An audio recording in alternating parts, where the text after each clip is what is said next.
রহস্য ও থ্রিলার দিয়ে নির্মিত। আসসালামু আলাইকুম, সবাইকে স্বাগত জানাচ্ছি আরও একটি নতুন এপিসোডে। আজকের এই ঘটনাটি পাঠিয়েছেন গালিব আবরার। তাহলে চলে যাচ্ছি মূল ঘটনাতে। তার আগে সবার কাছে অনুরোধ থাকবে, যারা যারা চ্যানেলটি সাবস্ক্রাইব করেননি অবশ্যই সাবস্ক্রাইব করে নেবেন এবং লেখকের ফেসবুক পেজ ডেসক্রিপশন বক্সে দেওয়া আছে, অবশ্যই লাইক দিয়ে ফলো করে দিবেন। দেখা গেল আয়েশা তার পোষা বিড়াল টিকটকি নিয়ে খাটের উপর বসে আছে, বিছানার চাদরে চুপচুপ রক্তের দাগ। আয়েশার হাতে সেই পাথরটা, সেটা সম্পূর্ণ রক্তে ভেজা। হঠাৎ টিট্টু মানুষের কণ্ঠে বাচ্চাদের মতো বলল, আর কতদিন আমাকে বিড়াল রূপে থাকতে হবে মা? আয়েশা রক্তাক্ত পাথর হাতে বিছানায় বসে আছে। দৃশ্য চলে গেল একটু আগে। আয়েশা ফাদির রুমের দরজা হালকা ফাঁক করে দেখল ফাদির এখনও জ্ঞান ফেরেনি। আয়েশা রুমে প্রবেশ করলো ধীরে ধীরে, বিনা শব্দ করে ফাদির পাশে গিয়ে বসল। ফাদি দিকে খুব মায়াবী দৃষ্টিতে তাকিয়ে মাথার চুল হাত বুলিয়ে দিয়ে বলল, তোর দায়িত্ব শেষ ভাই, এখন তারা এই পাথর হাসিল না করা অব্দি থামবে না। আমি তোর কোনো ক্ষতি ছাড়াই এই পাথর তোর বুক থেকে বের করে আনতে পারি, কিন্তু তারা তোর বুক চিরে এটা বের করবে, তোকে মেরে ফেলবে। তার চেয়ে ভালো আমি নিজে থেকে এই পাথর তাদের কাছে হাওয়াল করব। আমার জন্য তোর কোনো ক্ষতি হলে সেটা আমি সহ্য করতে পারবো না। এই বলে আয়েশা চোখ বন্ধ করে ফাদির বুক থেকে একটু উপরে হাত নাড়িয়ে নাড়িয়ে কিছু একটা পড়তে লাগলো। আয়েশার হাতের সাথে ফাদির বুক থেকে নীল রোশনি ছড়াতে লাগলো। ফাদির শরীর কাঁপতে শুরু করলো, বাঁকা হয়ে বুক উঁচু করে যেতে লাগলো। ফাদি ঘুমের ঘরে গঙ্গানির মতো শব্দ করতে লাগলো, মনে হচ্ছে ফাদির নিঃশ্বাস বন্ধ হয়ে আসছে। নীল রোশনি আস্তে আস্তে আরও প্রখর হতে লাগলো। আয়েশা আতঙ্কিত কণ্ঠে বলতে লাগলো, একটু সহ্য কর ভাই, এটা প্রায় বের হয়ে গিয়েছে। ফাদির চোখ খুলে গেল, চিৎকার করে বলল, বরাপু কি করছিস তুই?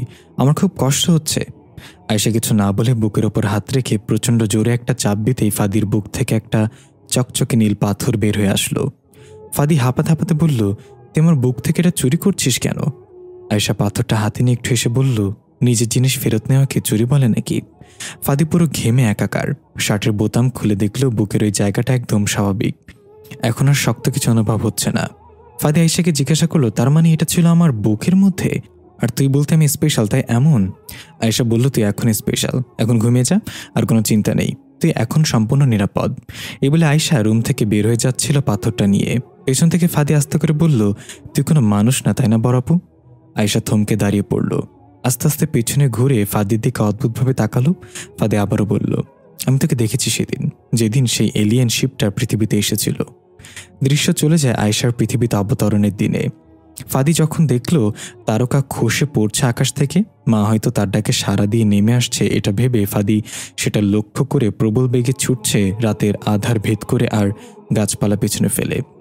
ফাদি গিয়ে দেখল আশেপাশের সবকিছু ধ্বংস করে বিশাল গর্তাকারের মাঝে উল্কাপিণ্ডের মতো কিছু একটা আছড়ে পড়েছে। আদৌতে সেটা ছিল আয়েশার এয়ারজেট। ফাদি কাছে এগিয়ে যেতে নিলে এয়ারজেটের দরজা খুলে ভেতর থেকে কেউ বেরিয়ে আসলো। তাকে ভালো করে দেখার আগেই ফাদির চোখ ঝাপসা হয়ে আসলো। তবুও জোর করে চোখ খোলা রাখতে চাইল, শেষ চেষ্টা করলো তাকে দেখার জন্য এবং দেখতেও পেল তার কোলে একটা বাচ্চা ছিল। তাকে স্পষ্টভাবে দেখে ফাদি সেখানে জ্ঞান হারালো, যেই বিষয়টা আয়েশা খেয়াল করেনি। তারপর যখন আয়েশা জমির উদ্দিনের সাথে ফাদিদের বাসে এলো, ফাদির তাকে চিনতে সমস্যা হলো না। ফাদি প্রথমে আয়েশাকে দেখে চমকে গেলেও সেটা তখন কাউকে বুঝতে না দিয়ে স্বাভাবিক আচরণ করেছিল। ফাদির একটা বিশ্বাস ছিল, আয়েশা যেহেতু প্রথম দর্শনে ফাদির কোনো ক্ষতি করেনি, তার মানে আয়েশা বিপজ্জনক কেউ না, তাকে ভরসা করা যায়। কিন্তু ফাদির আয়েশা যদি বুঝতে পারে ফাদি জানে আয়েশা কোনো মানুষ না, তাহলে সে চলে যাবে এখান থেকে। এই জন্যই ফাদি কখনো বুঝতে দেয়নি আয়েশাকে এই ব্যাপারে। দৃশ্য বর্তমানে ফিরে এলো। দেখা গেল আয়েশা এবং ফাদি বসে আছে বিছানায়, পাশেই চুপচাপ বসে আছে টিট্টু। আয়েশা ফাদির কান টেনে দিয়ে বলল, তার মানে এতদিন তুই আমায় গোল খাইয়ে যাচ্ছিলি? ফাদি বলল, কাঞ্চার ভিনগুড়ি, তোরা আমাদের থেকে যত অ্যাডভান্স হোক না কেন, আমাদের ব্রেনের কাছে তোরা সবসময় গোল খাবি। কিন্তু বুঝলাম না এই পাথর দিয়ে এখন কি করবি? আয়েশা বলল, তারা এই পাথর না হাসিল করা অবধি আসতেই থাকবে। ওই রাক্ষস তো মাত্র শুরু ছিল, তোকে বা আমাকে বাঁচানোর জন্য প্রতিদিন তালিব বা ফাসিল আসবে না, তাই এটা তাদেরকে দিয়ে দিব। ফাদি বলল, কিন্তু আমি জানি এই পাথর তোর শক্তির উৎস, এটা যদি তাদেরকে দিয়ে দিস তাহলে তো তুই দুর্বল হয়ে যাবি, আর এটা দিয়ে তারা কি করবে? আয়েশা বলল, এটা তোর রক্তের সাথে মিশেছিল এতদিন। মানুষের রক্তে এক ধরনের অণু থাকে, যখন এই পাথর ওই অণুর সাথে কানেক্ট হয় তখন এই পাথরের ওপর একটা পাতলা আবরণের সৃষ্টি হয়। সে আবরণ দিয়েই তৈরি করা যেতে পারে দাবানল নিভানোর সিরাম। ফাদি বলল, তাহলে তো এই পদ্ধতি তোদের রাজা আরও অনেক আগে অবলম্বন করতে পারত। শুধু শুধু কেন শিশু বলির মতো নিকৃষ্ট প্রক্রিয়া বেছে নিয়েছিল? আয়েশা বলে, তখন এই পদ্ধতি কারোর জানা ছিল না। এটা সম্পর্কে শুধু জানতো মাস্টার, আর সে এই পদ্ধতি দিয়ে আমাদের গ্রহ ঠিক করে দিবে, তারপর নিজের আয়ত্তে নিয়ে নেবে, সবাই তার গোলামি করবে। ফাদি মাথা চুলকে বলল, এত প্যাচ কে তোদের গ্রহে? কিছু বুঝতে পারছি না। আয়েশা বলল, তো না বুঝলেও সমস্যা নেই, এখন আরেকটা কাজ করতে হবে তোকে। হতে পারে এটা একটু ভয়ানক, কিন্তু এটা না করলে তারা বুঝতে পারবে না পাথর তোর শরীর থেকে বের হয়ে গেছে। ফাদি বলল, কি কাজ? আমি এখন কিছুতে ভয় পাই না, বল কি করতে হবে? আয়েশা বলল, তোর রক্ত লাগবে, এই পাথরটা তোর রক্তে ভেজাতে হবে। ফাদি ভয় পেয়ে বলল, মাঝে মাঝে তো ভয়ও পাই আমি, রক্ত কেন লাগবে? আমি রক্ত দিতে পারব না। আয়েশা বলল, এটা না করলে ওরা ভাববে পাথর এখনও তোর কাছে আছে আর তোর উপর আক্রমণ করতেই থাকবে, বোঝার চেষ্টা কর। ফাদি বলে, ধুর, আক্রমণ করলে করুক, আমি এখন হাত পা কাটতে পারবো না। এক কাজ কর, আমার একটা দাঁত নোট আছে, 2 দিন পর এটা পড়ে যাবে মনে হচ্ছে, তখন যে রক্ত বের হবে সেটা দিয়ে এই পাথরটা ভেজাইস। আয়েশা ফাদির হাতে থাপ্পড় মেরে বলল, চুপ কর, এখন লাগবে বলছে এখনই। কেন, যখন সাইমের নাম লিখেছিলে হাত কেটে তখন ব্যথা লাগেনি? ফাদি বলল, হ্যাঁ এটা লিখছি, হাত কেটে নাম লিখতে লিখতে 2 লিটার রক্ত আমার পড়ে গিয়েছিল, পরে দেখি বানান ভুল, সামিয়ারে সামিমা লিখে ফেলেছে। আয়েশা বলল, কই দেখি কোথায় লিখেছিলি? ফাদি হাত বাড়িয়ে দিয়ে বলল, এই দেখ, এখন হালকা হালকা দাগ আছে। এটা বলতে আয়েশা ধারালো একটা ছুরি দিয়ে ঠুস করে ফাদির হাত কেটে দিল। ফাদি ও বাবা গো বলে চিৎকার করে হাত ছিটকে মারলে রক্তের ছেটা বিছানায় ছড়িয়ে গেল। আয়েশার চেহারায়ও কিছুটা লাগলো। ফাদি কাঁদতে কাঁদতে বলতে লাগলো, ডাইনি তুই করলিটা কি? ইস, কেমনে আমার বি পজিটিভ রক্তগুলো বের হচ্ছে। সুযোগে আয়েশা হাসতে হাসতে পাথরটা ফাদির রক্ত দ্বারা ভিজিয়ে নিল। ফাদি দৌড়ে চলে গেল রক্ত পরিষ্কার করতে ওয়াশরুমে, আর আয়েশাকে বকা দিতে লাগলো, তোর দাঁতে পোকা হয়ে মরবি, তোর চুল কাটার সময় নাপিত তোর গলা কেটে দিবে, তোর নখ দিয়ে তুই খামচি খাবি, তোর এমন জায়গায় ঘামাচি উঠবো যেখানে তোর হাত পৌঁছায় না।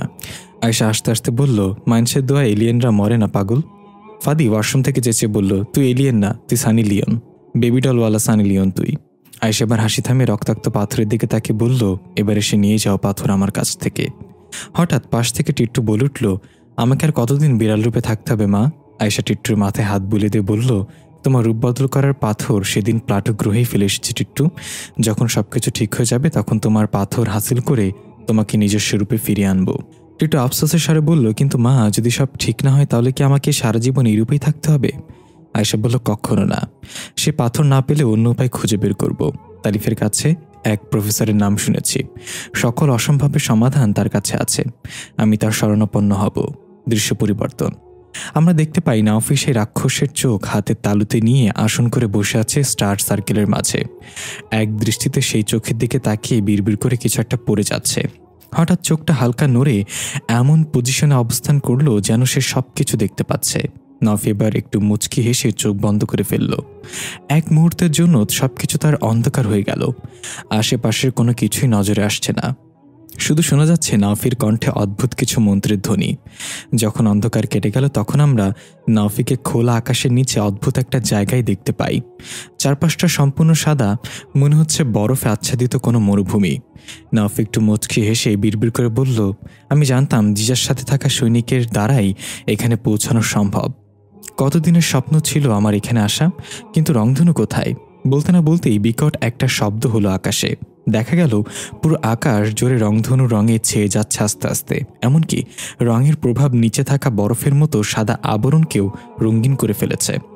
নাওফি একটা বিজয়ের হাসিতে বলল, এত সুন্দর দৃশ্য নিজ চোখে দেখার চেয়ে আর শান্তি আর কি হতে পারে? কিন্তু আমি তো এখানে দৃশ্য দেখার জন্য আসিনি, কি করতে যেন এসেছি, কি করতে যেন? এই ভেবে নাওফি নিজেকে প্রশ্ন করছে, তখনই পেছন থেকে একটা মিষ্টি মেয়েলি কণ্ঠ ভেসে আসলো, কি তুমি আগন্তুক? নাওফি পেছনে তাকিয়ে রহস্যময় এক হাসি দিয়ে বিড়বিড় করে বলল, এটার জন্য এসেছিলাম আমি। মেয়েটা আবার একইভাবে বলল, কে তুমি আগন্তুক? এবার নাওফি আস্তে আস্তে ঘুরে মেয়েটার দিকে তাকিয়ে বলল, তুমি কার চাঁদের পরী? মেয়েটা একটু অবাক হয়ে বলল, আমি চাঁদের পরী সেটা তুমি জানলে কিভাবে? নাওফি বলল, আমি একজন জীবিত মানুষে রংধনু দুনিয়ায় পৌঁছে যেতে পারি, আর তুমি চাঁদের পরী সেটা জানতে পারবো না? বলো তুমি কার চাঁদের পরী? মেয়েটা এবার স্বাভাবিক হয়ে একটু হেসে বলল, আমি আইদের চাঁদের পরী কথা। নাওফি ফিক করে হাসি দিয়ে মাথা চুলকাতে চুলকাতে বলল, আমাকে দেখে তোমার কি মনে হয় গ্রামের চাচাতো ভাই, যা বলবে তাই বিশ্বাস করে নেব? সত্যিটা বলো। মেয়েটা বলল, আমি মিথ্যা বলছি এতটা নিশ্চিত কিভাবে হয়ে বলতে পারো? নাওফি বলল, কারণ আইদের সাথে আমার ছোট্টবেলার বন্ধুত্ব। আইদের চাঁদের পরী এখন তার সাথে আছে। ইমন শেখদার আর ফারদিন চৌধুরীকে পরাস্ত করে আইদ তার চাঁদের পরীকে নিজের কাছে রেখে দিয়েছে, আর তোমরা 2 চাঁদের পরী আটকা পড়ে গিয়েছো এই রংধনু দুনিয়ায়। মেয়েটা বলল, তুমি তো তাহলে সবকিছু সম্পর্কে অবগত, এখানে আসার কারণ কি?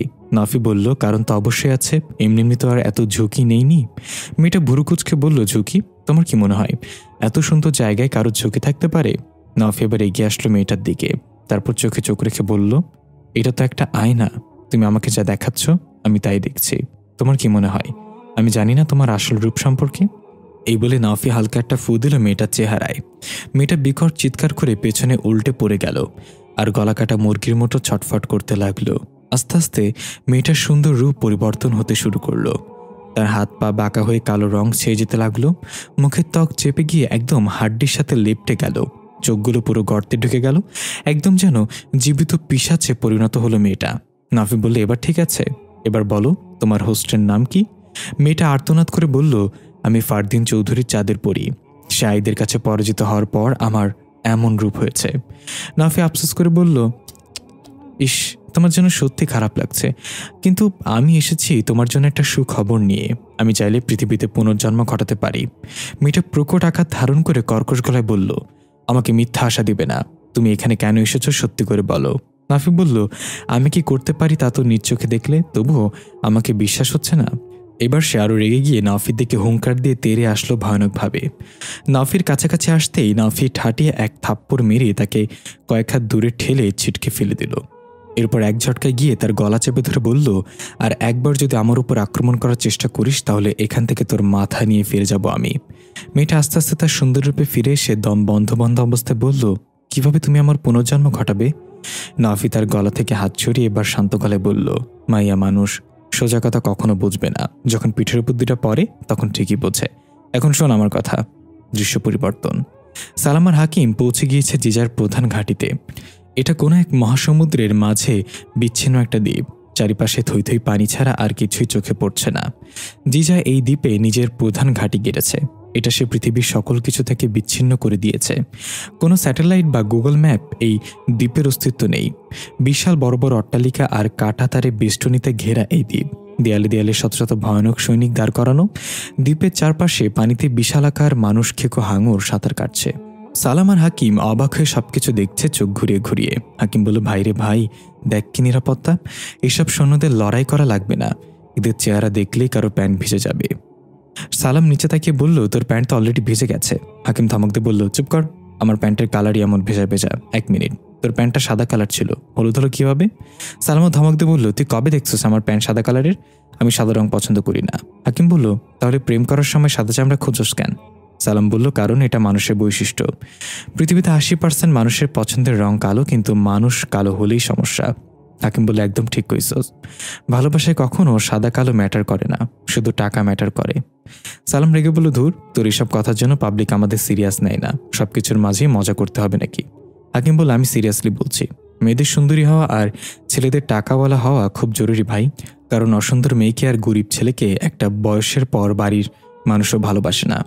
সালাম কিছু বলতে যাবে এমন সময় 3-4 বিশাল আকৃতির মুখোশ পরিহিত সৈনিক এলো ধারালো অস্ত্র হাতে, এসে সালাম আর হাকিমের সামনে দাঁড়ালো। সালাম আর হাকিম তাদের পেটের পরে রইল।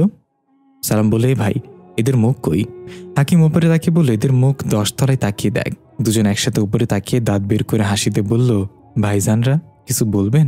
তাদের মাঝে একজন ভিন্ন এক ভাষায় কিছু জিজ্ঞাসা করল, যা ছিল কিছুটা এমন, আথাস থেকে নাসুতা বার্লিন কুতা তামিদা। সালামার হাকিম একে অপরের মুখের দিকে তাকিয়ে বলল, কি বলে সে? তারা আবার কিছু জিজ্ঞাসা করলে একটু রাগান্বিত হয়ে। হাকিম বলল, ভাইজান বাংলায় বলবেন দয়া করে, নিচে তো সাবটাইটেলও নাই, পাঠকরাও তো কিছু বুঝবে না। এর মাঝেই পুরো দ্বীপে বিকট আওয়াজে সাইরেন বেজে উঠল। সব সৈনিকরা নিজেদের জায়গায় সতর্ক হয়ে দাঁড়ালো। সামনে থাকা 3-4 সৈনিক তাড়াতাড়ি চলে গেল কোথাও। সালামার হাকিম অবাক হয়ে দেখছে আর বলছে, কি হচ্ছে এখানে? তারা তো সতর্ক হচ্ছে কেন?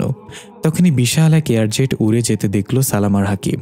তারা বুঝে গেল এটা জিজার এয়ারজেট। দুজনে তাড়াতাড়ি করে সেদিকে এগিয়ে গেল। দেখা গেল এয়ারজেট একটা বিশাল প্রাসাদের সামনে অবতরণ করেছে। বাতাসে চারিদিকে ধুলোয় ভরে গিয়েছে। সালামার হাকিম দূর থেকে দেখতে পেল জিজা এয়ারজেট থেকে বের হচ্ছে, সাথে আতিশকেও ধরে নিয়ে আসা হয়েছে। জিজা বের হয়েই এক লাফে বিশাল এক উঁচু টাওয়ারের উঠে পুরো দ্বীপে নজর ঘোরাতে লাগলো। সালামার হাকিম বুঝে গেল জিজা জেনে গিয়েছে নাফি কাউকে পাঠিয়েছে এখানে, কিন্তু একটু দেরি হয়ে গিয়েছে। সালামার হাকিম যতক্ষণে নিজেদের লুকিয়ে ফেলবে ততক্ষণে জিজার চোখ পড়ে গেল তাদের উপর। জিজা ভয়ানক এক হাসিতে বলল, তাহলে তোমরা এখানে? এই বলে হুকুম দিল, ধরো তাদেরকে এবং আমার কাছে নিয়ে আসো। দৃশ্য পরিবর্তন। ফারিস্তা ল্যাবে কাঁচা জারে পানির মাঝে ডুবে আছে, নিঃশ্বাসের সাথে বাবুল ছাড়ছে। সায়েন্টিস্ট তারেক হাসান ফারিস্তার জারে কিছু মেডিসিন পুশ করে দিচ্ছে পাইপের মাধ্যমে।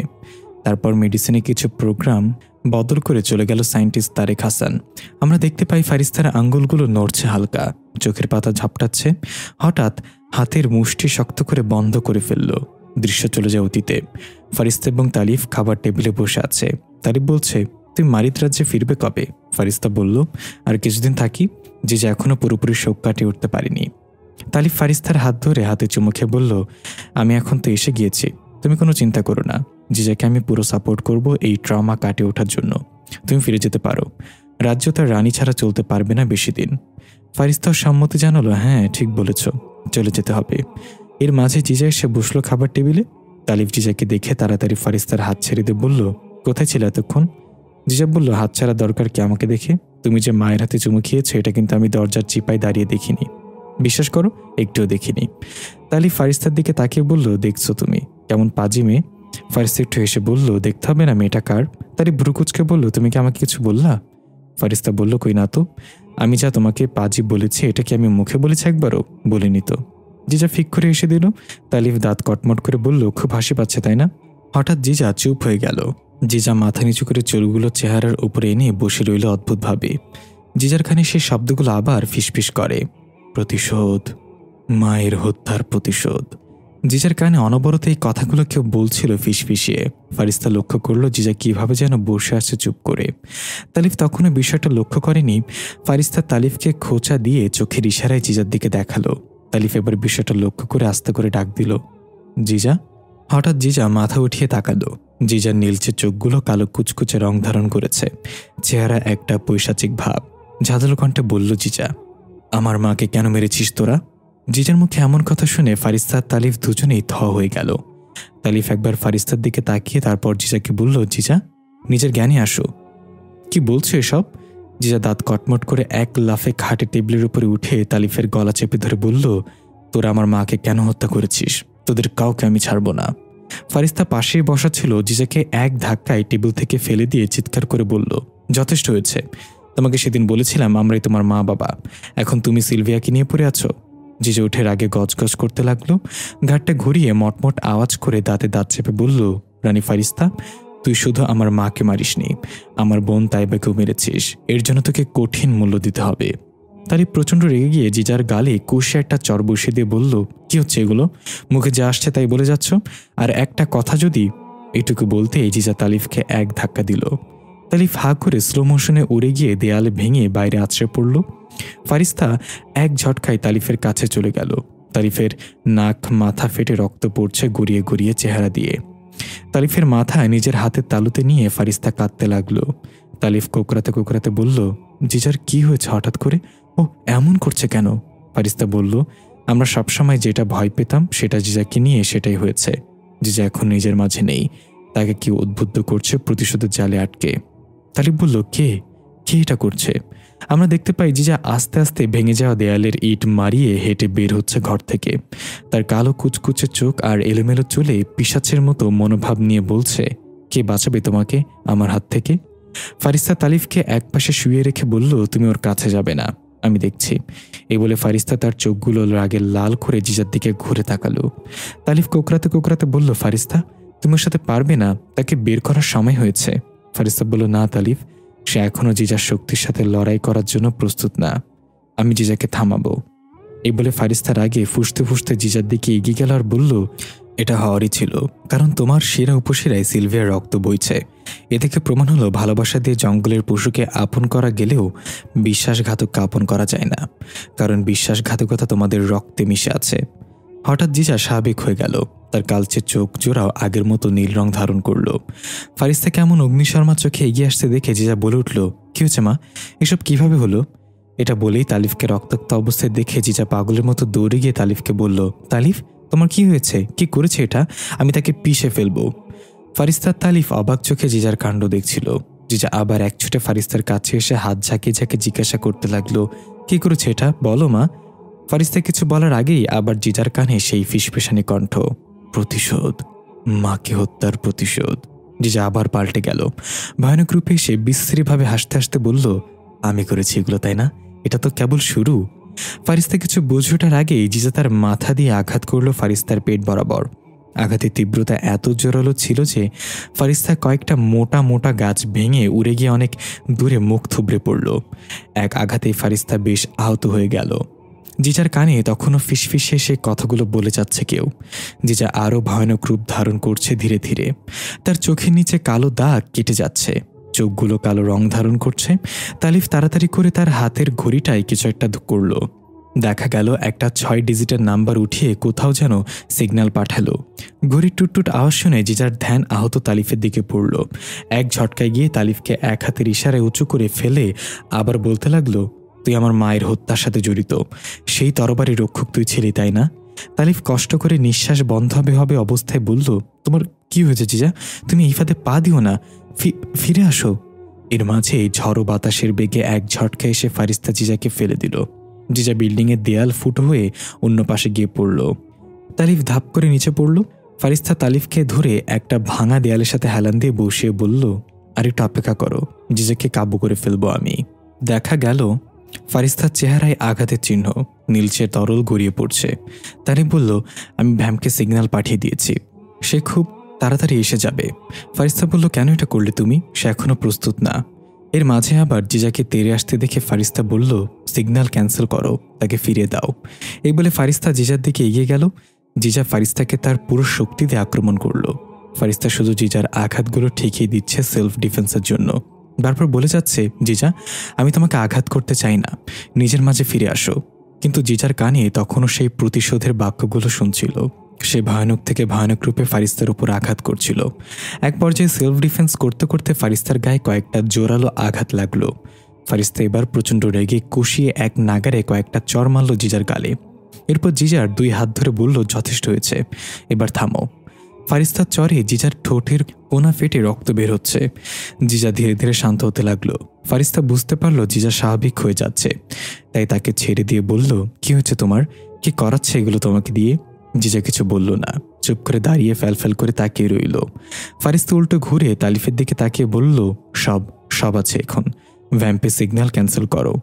তালিফ ঘড়ির হাতটা উঁচু করে চোখের সামনে এনে সিগন্যাল ক্যান্সেল করার জন্য ক্লিক করতে যাবে, তখনই ফারিস্তার হালকা কুকড়ে ওঠার শব্দ এলো।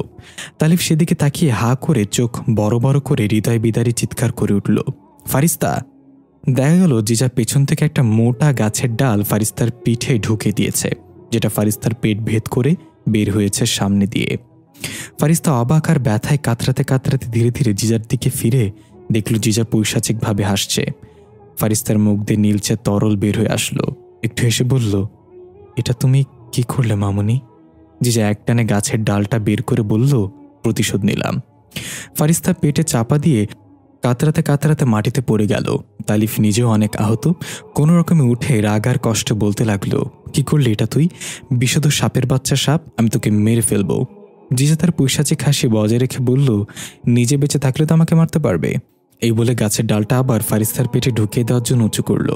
ফারিস্তা ঝাপসা চোখে দেখল এটা। যখনই জিজা ফারিস্তার পেটে সেটা আবার বিধাতে যাবে, তখনই প্রচণ্ড ঝলসানো একটা আলো এসে জিজাকে ছিটকে ফেলে দিল। দৃশ্যমান হলো নতুন এক ভ্যাম্পের। রক্তলাল চুলের রং আর নীল চোখ, মেয়েটা দেখতে একদম জিজার মতো। তার হাত থেকে যেন বিদ্যুৎ চমকাচ্ছে। দৃশ্য অতীতের। ফারিস্তা টাওয়ালে করে কোলে নিয়ে তালিফের কাছে নিয়ে এসেছে একটা ছোট্ট শিশুকে। তালিফ শিশুটাকে দেখে অবাক হয়ে বলল, এটা কার বাচ্চা? তুই মরিদ রাজ্যের সঙ্গী বানিয়ে নিয়েছ? ফারিস্তা ধমক দিয়ে বলল, পাগল নাকি তুমি? কি বলছো এসব? এটা প্রাক্তন রানী সিলভিয়া আর দৈত্যাকার রাক্ষস গারকুনের মেয়ে, তাকে বাঁচিয়ে রেখেছি। এই নিষ্পাপ শিশুর তো আর পাপ নেই, যে পাপ করেছে সে শাস্তি পেয়েছে। তালিফ বাচ্চাটাকে কোলে নিয়ে কপালে চুমু খেয়ে অত্যন্ত খুশি হয়ে বলল, ফারিস্তা, এটা তো বাচ্চা না, এটা একটা অ্যাঞ্জেল। দেখো তো তার নীল চোখগুলো, তার হাতের আঙ্গুলগুলো কত সুন্দর, তার হাসিটা দেখো। ফারিস্তা তালিফের খুশি দেখে হাসতে হাসতে বলল, সাবধান, এটা কিন্তু সাধারণ কোনো বাচ্চা না, তার জন্মসূত্রে সে একটা ভ্যাম্প। তালিফ বলল, ধুর, কি যে বলো না, এত সুন্দর বাচ্চা বিপজ্জনক হয় নাকি? তালিফ তার আঙ্গুল বাচ্চাটার হাতের মুঠোয় নিল। বাচ্চাটা খপ করে চেপে ধরল তালিফের আঙ্গুল। তালিফ বলল, এটা দারুণ ফিলিংস জানো, বাচ্চারা যখন আঙ্গুল ধরে রাখে। বলতে না বলতেই বাচ্চাটা ঠুস করে তালিফের আঙ্গুল ভেঙে দিল। তালিফ চিৎকার করে আঙ্গুল চোখের সামনে এনে দেখলো বাঁকা হয়ে গেছে।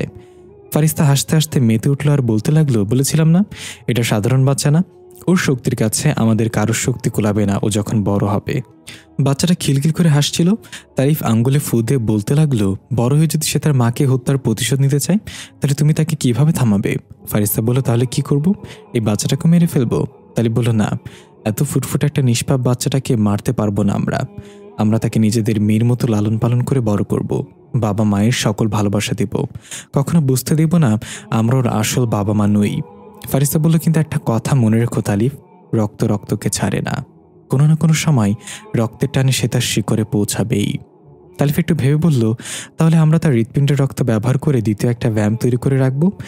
যদিও বড় হয়ে কখনো আমাদের উপর চড়াও হয় তাহলে তার শক্তির সাথে টক্কর দেওয়ার জন্য আরও একটা ভ্যাম্প দরকার, আমরা সেটা বানাবো। ফারিস্তা একটু অবাক হয়ে বলল, তুমি সেটা কিভাবে করবে? তালিব বাচ্চাটাকে ফারিস্তার কোলে দিয়ে টেবিলের ড্রয়ার থেকে একটা ভাঁজ করা কাগজ বের করলো। সেটার ভাঁজ খুলে কাগজটা টেবিলে বিছিয়ে নিল। দেখা গেল একটা অদ্ভুত ল্যাবের মানচিত্র, বিভিন্ন বৈজ্ঞানিক মেশিন আঁকা। ফারিস্তা একটু এসে বলল, তাহলে আমার ইঞ্জিনিয়ার সাহেব তার কাজ শুরু করে দিয়েছে? তালিব বলল, আমার পরিকল্পনা মৃত্যুর দ্বারপ্রান্তে থাকা হিংস্র প্রাণীর মাঝে নতুন করে প্রাণ সঞ্চার করা। এর জন্য আমি তৈরি করব কৃত্রিম হৃৎপিণ্ড, যে হৃৎপিণ্ড তাকে দ্বিগুণ শক্তি দান করবে। তবে এখন নতুন এক আবিষ্কারের কথা ভাবছি, শুরুটাই বাচ্চাটাকে দিয়েই করব। এই আবিষ্কারের নাম হবে প্রজেক্ট ভ্যাম্প। দৃশ্য ফিরে এলো। জিজা নতুন এক ভ্যাম্পকে দেখে রীতিমতো টাসকে খেয়ে গেল। তো আবার তার মতোই দেখতে। জিজা জিজ্ঞাসা করলো, কে তুমি? নতুন ভ্যাম্প জিজার দিকে এক ছুটে গিয়ে বিদ্যুৎ বেগে জিজাকে উঠিয়ে এক আছাড় মেরে বলল, আমি ভ্যাম্প। জিজা কাশতে কাশতে উঠে দাঁড়িয়ে নতুন ভ্যাম্পের গলা চেপে ধরে উড়ে গিয়ে একটা গাছের সাথে লাগিয়ে বলল, তুই ভ্যাম্প হলে আমি কে? নতুন ভ্যাম্প উল্টো জিজার গলা চেপে ধরে বলল, তুই আমার মায়ের মতোই, তোর রক্ত থেকে আমাকে তৈরি করা হয়েছে। জিজা নতুন ভ্যাম্পকে ছুঁড়ে ফেলে দিয়ে বলল, তাহলে সন্তান হয়ে মায়ের গায়ে হাত তোলার সাহস হয় কিভাবে তোর? বেয়াদবি কোথা থেকে শিখেছিস? এই বলে পেছনে তাকিয়ে দেখলো সেখানে আহত ফারিস্তাও নেই, তালিফও নেই। সুযোগ বুঝে তালিফ ফারিস্তাকে নিয়ে পালিয়েছে সেখান থেকে। জিজা রাগে গজগজ করতে করতে চিৎকার করে বলল, পালিয়ে কোথায় যাবে? এই ব্রহ্মাণ্ডের যে গ্রহেই থাকো না কেন আমি খুঁজে বের করব। তোমাকে আমার হাতে মরতে হবে রানী ফারিস্তা। তখনই নতুন ভ্যাম্প আবার আক্রমণ করলো জিজার ওপর। দুজনে বেশ খানিক লড়াই হলো। জিজার শক্তির সাথে সে বেশিক্ষণ টিকে থাকতে পারল না। জিজা তাকে রাগে ফুঁসতে ফুঁসতে ধরে এক চিৎকার করে মাটিতে আছাড় মেরে ফেলল। সে মাটির ভেতর অর্ধেক ঢুকে গেল। জিজা তাকে লাথি দিয়ে আরও মাটির গভীরে ঢুকিয়ে দিতে দিতে বলল, ভ্যাম্প শুধু একজনই, সেটা হলো জিজা। তুই আমার রক্ত হয়ে আমার সাথে বেইমানি করেছিস, তোকে আমি শেষ করে ফেলবো। এরপর তার পা ধরে এক টানে মাটির ভেতর থেকে বের করে নিয়ে সে মাথা ধরে ঘাড় মটকে দিল মটমট করে। নতুন ভ্যাম্প ভাঙা ঘাড় নিয়ে ধপাস করে মাটিতে পড়ে গেল। জিজা আকাশের দিকে তাকিয়ে জোরে চিৎকার করল আর বলল, আমি প্রতিশোধ নিয়েই ছাড়বো তোমার হত্যার। দৃশ্য বর্তমানে ফিরে এলো। সায়েন্টিস্টরা ল্যাবে কাজ করছিল। তারেক হাসান খেয়াল করলো ফারিস্তার কাচের জারে টুংটুং করে শব্দ হচ্ছে হালকা। কিছু একটা ভেবে সায়েন্টিস্ট তারেক হাসান অন্য সবার উদ্দেশ্যে বলল, listen carefully, it's time to hide yourself, go and cover the laboratory. এই সংকেত শুনে সবাই তাড়াহুড়ো করে প্রতিটা কাচের জারের সাথে একটা বিশেষ সুইচ চাপ দিল। দেখা গেল সবগুলো কাচের জার আপনা আপনি কভার হয়ে যাচ্ছে মোটা এক আবরণে। সবশেষে তারেক হাসান সহ সবাই একটা বাংকারে নিজেদের আবদ্ধ করে ফেলল। বাংকারের ভিতর থেকে তারেক হাসান তার ঘড়িতে ক্লিক করে একটা ডিসপ্লে উঠালো। সেটারে টিকটিক করে কিছু প্রোগ্রাম চালু করে দিল। দেখা গেল ফারিস্তার কাচের জারটা আস্তে আস্তে ফাটল ধরতে শুরু করেছে। ফারিস্তার কপালে ফুটে উঠেছে কালো সাপের চিহ্ন। ধাপ করে চোখ মেলে তাকালো ফারিস্তা। লাল টকটকে আগুনের মতো চোখগুলো খোলা মাত্রই বিকট শব্দে কাচের জারটা ভেঙে গেল। পানিতে পুরো ল্যাব ভরে গেল। ফারিস্তা সেই ভাঙা কাচের জারের ভেতর অদ্ভুতভাবে বসে আছে। তার মুখে ফুটে উঠল এক রহস্যময় পৈশাচিক হাসি। দৃশ্য পরিবর্তন। নাফি আর সালাম সামনাসামনি দাঁড়িয়ে আছে। সালাম মাথা নিচু করে আছে। নাফি বলল, তার মানে তুই হাকিমকে সেখানে একা ফেলে পালিয়ে এসেছিস? সালাম বলল, এছাড়া কোনো পথ ছিল না ওস্তাদ। জিজা আমাকে দেখে নিয়েছিল, তখন হাকিম আমাকে পালাতে সাহায্য করে নিজে ধরা দেয় তাদের হাতে। যদি আমি হাকিমকে এভাবে ছেড়ে যেতে চাচ্ছিলাম না। নাফি সালামের কাঁধে হাত দিয়ে বলল, চিন্তা করিস না, আমরা হাকিমকে একা ছাড়বো না, তাকে ফিরিয়ে আনবই। সালাম নাফির হাত ধরে টলমলো চোখে তাকিয়ে অসহায়ের মতো বলল, যদিও আমরা সবসময় একে অপরের সাথে লেগে থাকি, কিন্তু আমি হাকিমকে ছাড়া সত্যি অনেক অসহায় ওস্তাদ। আমরা দুজন এক আত্মা। যদি হাকিমের কিছু হয় তাহলে আমিও বিদায় নেব চিরতরে। এর মাঝেই নাফির ফোনে একটা মেসেজ আসলো। নাফি মেসেজটা পড়ে হালকা হেসে বলল, চিন্তা করিস না, আমরা খুব তাড়াতাড়ি জিজার ঘাঁটিতে আক্রমণ করব। রানী ফারিস্তা আত্মপ্রকাশ করেছে। দৃশ্য পরিবর্তন। আয়েশা তার রেস্টুরেন্টে ঠিক আগের মতোই স্বাভাবিকভাবে কাস্টমারদের হ্যান্ডেল করছে, সবাইকে ঘুরে ঘুরে জিজ্ঞাসা করছে খাবার কেমন ছিল। তবে আয়েশা লক্ষ্য করলো আজকের কাস্টমারগুলো একটু আলাদা। তারা খাবার খাচ্ছে কম, ছিটিয়ে ফেলছে বেশি, টেবিলগুলো একদম নোংরা করে ফেলছে। আয়েশা কিছু একটা আন্দাজ করতে পারল। সে তার রেস্টুরেন্টের সকল স্টাফকে চোখের ইশারায় বাইরে চলে যেতে বলল। তারা সবাই এক এক করে বাইরে চলে গেলে আয়েশা একটা চেয়ার টেনে একদম কাউন্টারের সামনে বসে সবার উদ্দেশ্যে বলল, কারা তোমরা? আয়েশার কথা কেউ কর্ণপাত করল না, যে যার মতো খাবার খাচ্ছে আর অপচয় করছে। আয়েশা এবার পকেট থেকে সেই পাথরটা বের করে বলল, এটার জন্য এসেছো তাই না? এবার সবাই এক দৃষ্টিতে তাকিয়ে পড়ল এই পাথরটার উপরে। তারপর এক ঝটকায় সবাই একসাথে দাঁড়িয়ে পড়ল। আয়েশা দাঁড়িয়ে পাথরটা উপরে উঁচিয়ে ক্যাচ নিতে নিতে বলল, তাহলে আমাকে ধরে দেখাও। এই বলে রেস্টুরেন্টের জানালা দিয়ে আয়েশা এক লাফে দিয়ে বিদ্যুৎ বেগে ছুটে চলল। দেখা দেখি ওই ক্রিয়েচারগুলো জানালা দিয়ে লাফ দিয়ে আয়েশার পিছু নিল। দেখা গেল একটা খাদের কিনারে অজ্ঞান হয়ে পড়ে আছে সামিয়া। তার পাশে পড়ে আছে কলেজ ব্যাগ, তার পরনে ছিল কলেজ ড্রেস। গোটা কয়েক কাক এসে সামিয়ার আশেপাশে কাকা ডাকতে লাগলো। সামিয়ার চেহারায় ঠোকরাতে থাকে।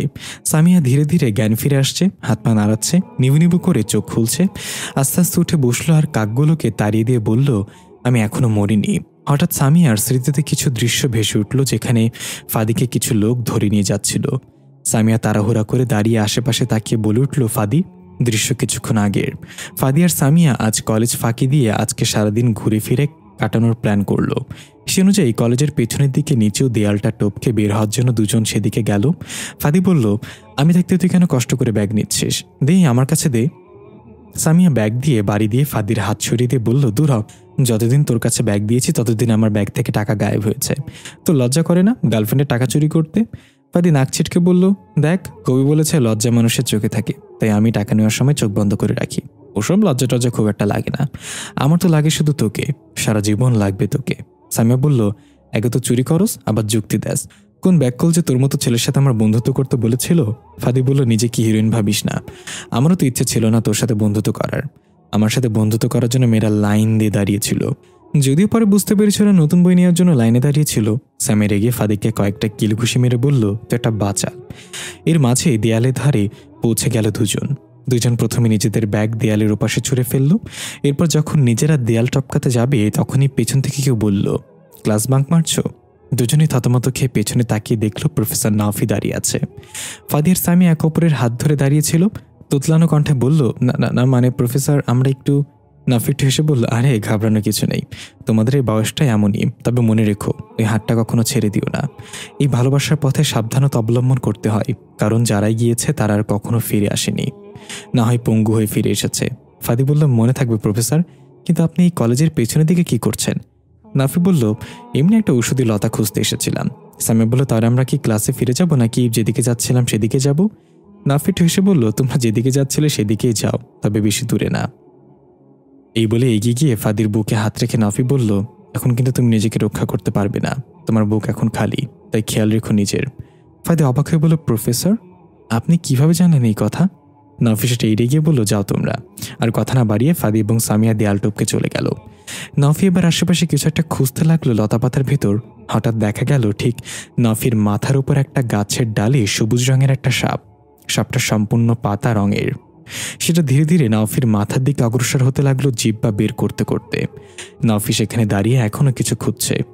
সাপটা যখন নাফির ঠিক মাথার কাছে, সাপের লেজটা এখনো গাছের ডালের সাথে প্যাঁচানো। নাফি চোখ বড় করে একটু সরে গিয়ে খপ করে সাপের মাথা ধরে ফেলল। নাফির হাত পেঁচিয়ে ধরল সাপটা। এবার নাফি একটা রহস্যময় হাসি দিয়ে বলল, তোকেই তো খুঁজছিলাম। এদিকে দেখা গেল ফাদি আর সামিয়া হাত ধরে রাস্তার এক পাশ ধরে হাঁটছে। সামিয়া জিজ্ঞাসা করলো, প্রফেসর তোর বুকে হাত দিয়ে কি সম্পর্কে কথা বলছিল?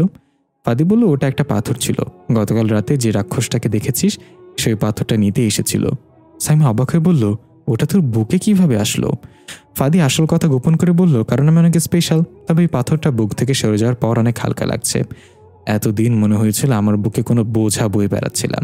সামিয়া বলল, সর, বুকে কিছু থাকলে কি সেটা বোঝা মনে হয় নাকি? ফাদি সামিয়ার দিকে তাকে একটু হেসে বলল, আমি তো বলি তুইও সরিয়ে দে। সামিয়া ভুরু কুচকে বলল, আমি কি সরাবো? আমার বুকে তো কোনো পাথর নেই। ফাদি মুখ চেপে হাসছিল দেখে সামিয়া চোখ বড় বড় করে ফাদির ব্যাগ দিয়ে বাড়ি মারতে মারতে বলল, হারামি, আজকে তুই শেষ। তুই কি বোঝাতে চাচ্ছিস? ফাদি দৌড় দিল আর বলল, আমি যা বোঝাতে চেয়েছি তুই সেটা বুঝেছিস, মানে আমাদের দুজনের মাইন্ডই নেগেটিভ। সামিয়া ফাদির পেছনে পেছনে দৌড়াতে দৌড়াতে বলল, তোর মাইন্ড খুলে আমি তোর পেছনে লাগিয়ে দেবো আজকে, দাঁড়া বলতেছি। ফাদি পেছনে তাকে দৌড়াচ্ছিল আর হাসছিল। তখনই হঠাৎ কারোর সাথে ধাক্কা খেয়ে পড়ে গেল। দেখা গেল অদ্ভুত দেখতে কয়েকজন মানুষ দাঁড়িয়ে আছে সামনে হাত বেঁধে। তাদের প্রত্যেকের চোখে কালো চশমা, মুখে একটা হিংস্র ভাব। ফাদি উঠে নিজের শরীর ঝাড়ঝাড়তে বলল, কার আপনারা? তারা কোনো কথা না বলে কিছু একটা দিয়ে ফাদির মাথায় আঘাত করল। ফাদি মাটিতে লুটিয়ে পড়তে নিলে একজন তাকে ধরে ফেলল। ততক্ষণে সামিয়া দূর থেকে বিষয়টা লক্ষ্য করে ভয়ে ভয়ে দৌড়ে এসে লোকগুলোকে বলতে লাগলো, এই আপনারা কারা? ফাদিকে কোথায় নিয়ে যাচ্ছেন? ছাড়েন ওকে। এই বলে সামিয়া ফাদির হাত ধরে টানতে লাগলো।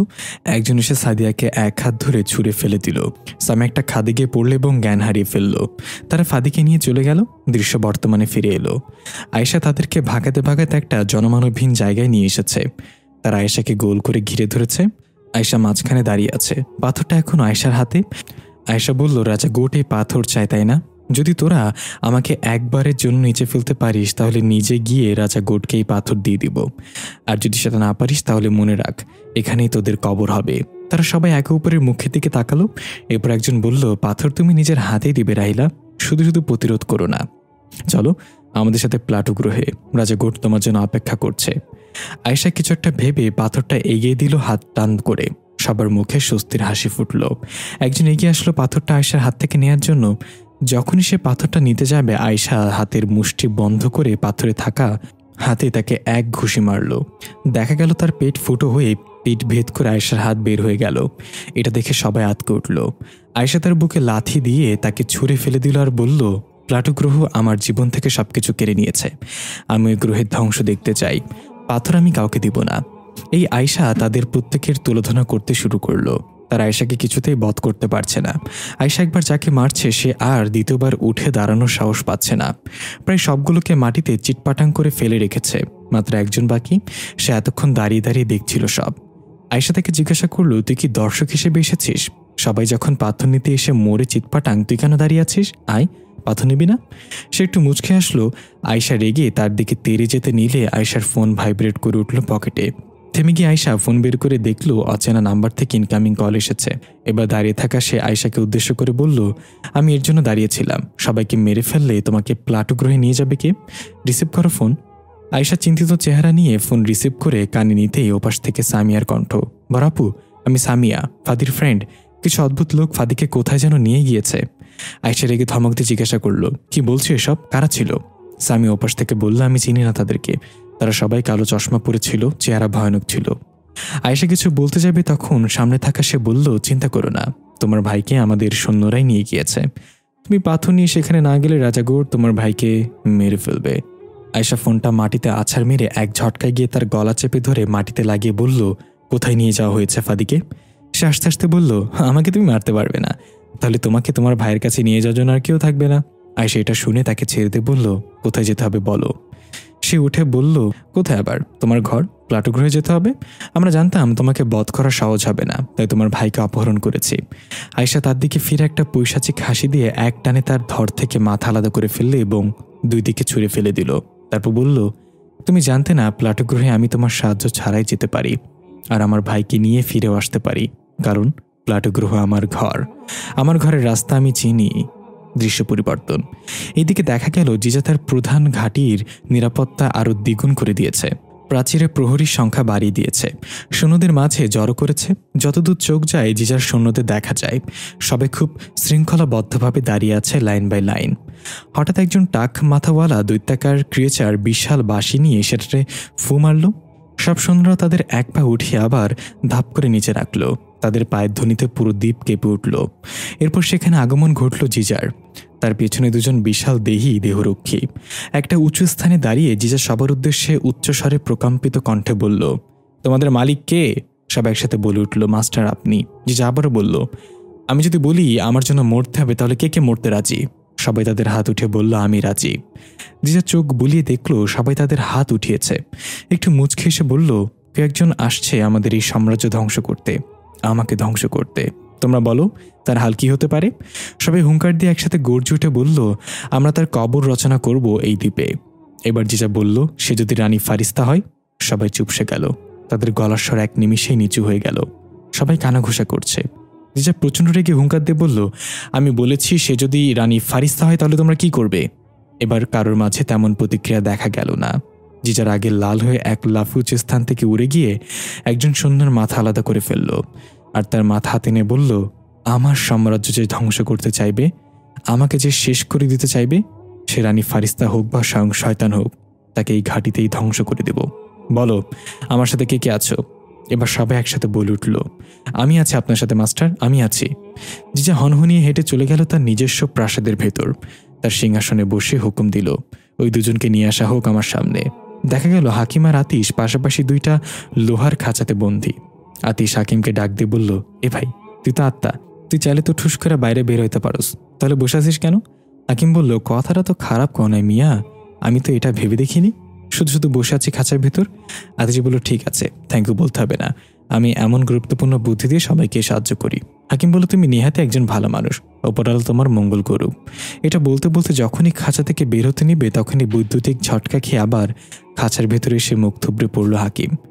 আতিশ এটা দেখে না দেখার ভান করে বিড়বিড় করে বলল, আমার বুদ্ধি শুনলে এমনিই মরতে হবে পথে ঘাটে।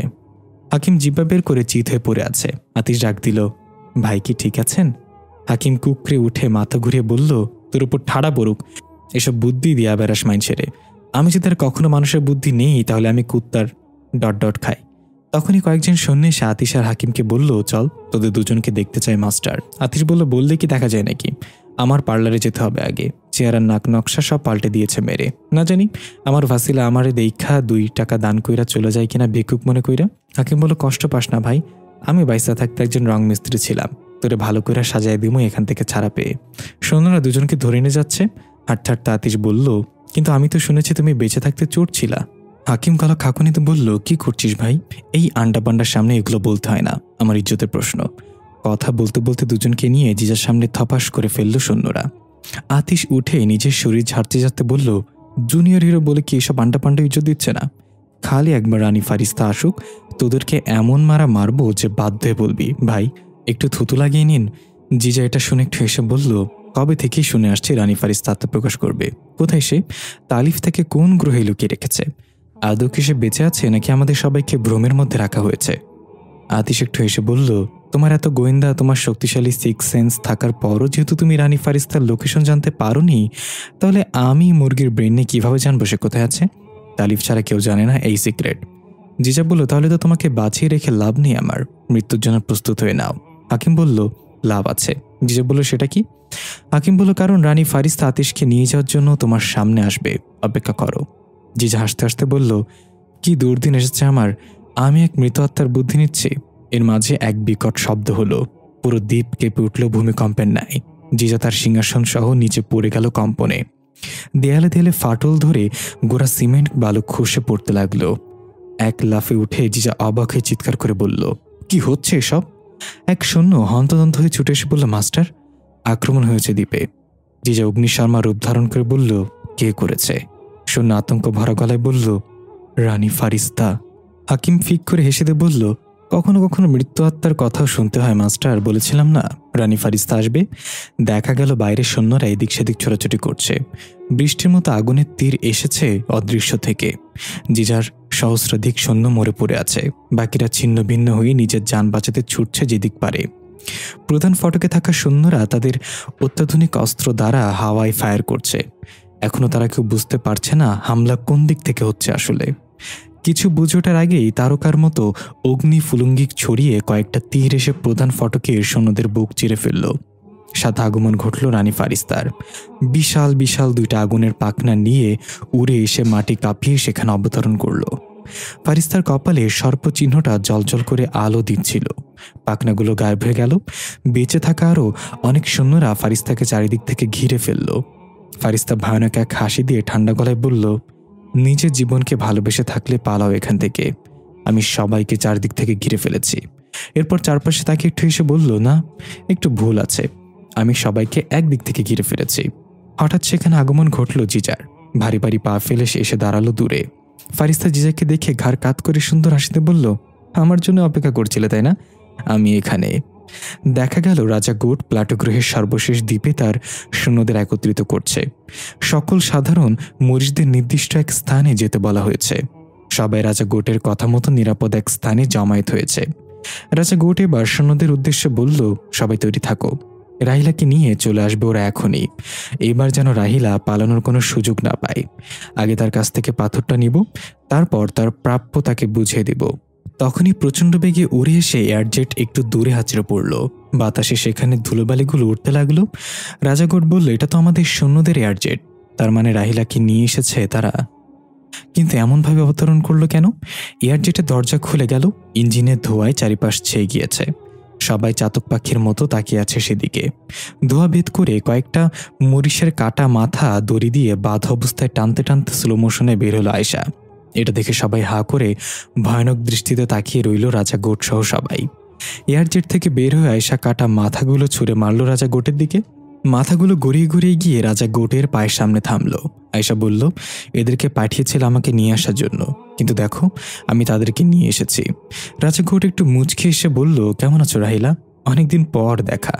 এদেরকে মেরে ফেলেছ তাতে সমস্যা নেই, এরা মরে গিয়েও তাদের কাজ করেছে। তাদের দায়িত্ব ছিল তোমাকে এখানে নিয়ে আসা, তারা সেটা করেছে। আয়েশা দাঁত কটমট করে বলল, আমার ভাই কোথায় গোট? রাজা গোট বলল, এত তাড়াহুড়া কিসের?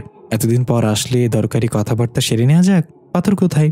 আয়েশা বলল, আপনি খুব বোকা রাজা গোট, যাকে বিশ্বাস করেছেন, যার কাছে সবাই মাথা নত করে নিজেকে সঁপে দিয়েছেন, আসলে সেই মাস্টার নিজেই এই খেলার মূল খেলোয়াড়।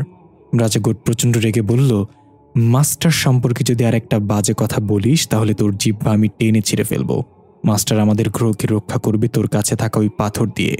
আয়েশাটা তাচ্ছিলর হাসি দিয়ে বলল, আপনি নিজেও ধোকার মাঝে আছেন আর সবাইকে ধোকার মাঝে রেখেছেন। আমি সবকিছু জানি। মাস্টার নিজেই এই দাবানলের সৃষ্টিকর্তা, আর সে নিজে আবার রক্ষাকর্তা সেজে সবার বিশ্বাস অর্জন করে। এখনো সময় আছে, এই ধোকা থেকে বের হয়ে আসুন। রাজা গোট ঝাঁঝালো কণ্ঠে বলল, তোর কাছ থেকে জ্ঞান নিতে হবে না আমার, তুই নিজে এই গ্রহ ধ্বংসের জন্য দায়ী। এখন বল পাথর কোথায়? আয়েশা পাথরটা বের করে হাতে নিয়ে বলল, ঠিক আছে, আমার কথা বিশ্বাস করলেন না তো?